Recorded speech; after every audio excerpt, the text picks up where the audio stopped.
Hello guys! Hello Aquarius! Welcome dito sa aking channel, Kapalaran 888. Welcome! Alamin natin kung anong messages, vibration, Dubai, energy, para sa inyong lahat. General reading, para sa lahat ng Aquarius. I hope na makuha mo yung energy. Okay. Whoa.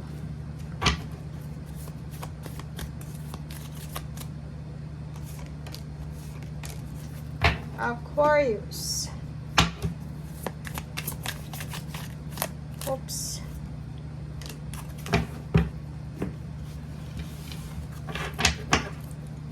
Okay, Aquarius. Kung makikita mo dito sa baraha mo, ang daming pwedeng mangyari ngayong buwan ng Abril. Unang-una sa'yo dito is may kailangan kang alisin. May mga unhealthy habits ka ba? Unhealthy mindset? Unhealthy thoughts, emotion, or kung ano man to. Paki-comment sa comment section, Aquarius.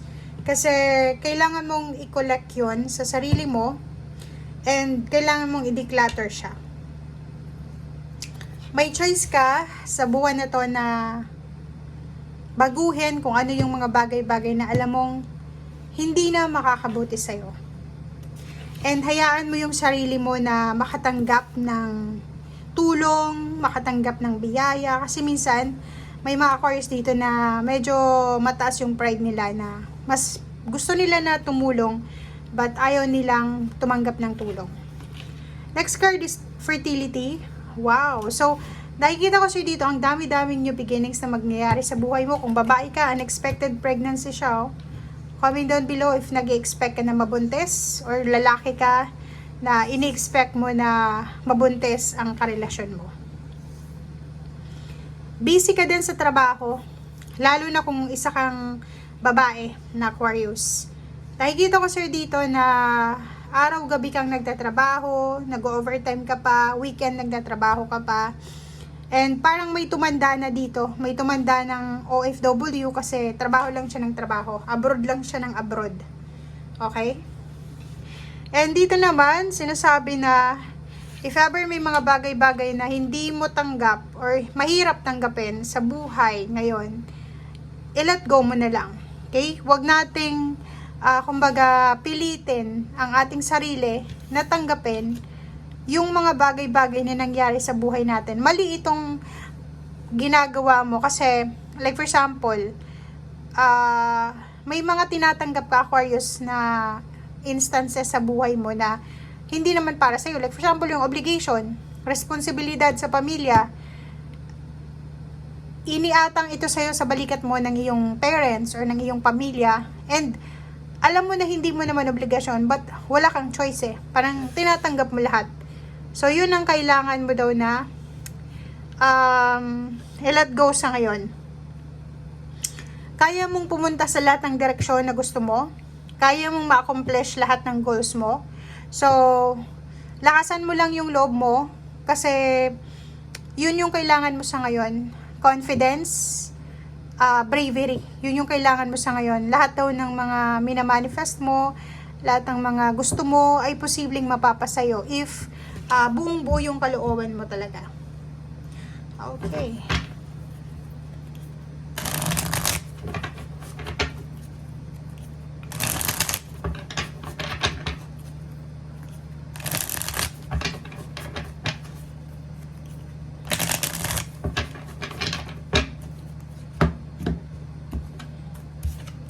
Okay, victory and success. Wow. May paparating sa'yo recognition, rewards, awards, celebration, appreciation to from your family, from your loved ones, from your boss, from the community, or kung saan man to galing. Okay? Nakikita natin na may mag-offer sa'yo dito ng work. Pwedeng nasa long distance work to. So, overseas, pwedeng nag-a-apply ka ng trabaho papuntang ibang bansa, and pwedeng dalawa yung pinagpipilian mo sa ngayon. Good news, kasi nakikita natin dito na maraming magandang balita, maraming good news na parating sa buhay mo this month ng April na pwedeng magdala ng success. It's either sa occupation mo, sa work mo, it's either sa relationship, or it's either sa emotional. Like for example, may mga emotional baggages ka. Halimbawa, ang tagal-tagal mo ng kinikim-kim na galit. Ang tagal-tagal mo ng anong tawag dito? Kaaway or ka-misunderstanding. So, ang good news dito is pwede kang magpatawad, pero pwede ka rin na hindi na makipag-communicate sa kanya as long as na pinatawad mo na siya. Okay, may good news dito na parating na related sa future mo. Future events. Ingat-ingat ka dahil this April, posibleng ikaw ay masangkot sa mga away, sa issue. Like family issue, sa work issue, or kano pa man yan. Okay, so kailangan mo lang na mag-focus sa sarili mo. Okay, wag kang magfo-focus sa mga bagay-bagay na pwedeng magdala sa'yo ng negativity. Okay? Nandito yung privacy. Sinasabi ng barahan na kung maaari, kailangan mong maglagay ng boundaries. Plus may 7 na buwans ka dito. Maglagay ka ng boundaries sa paligid mo para makaiwas ka sa mga issue.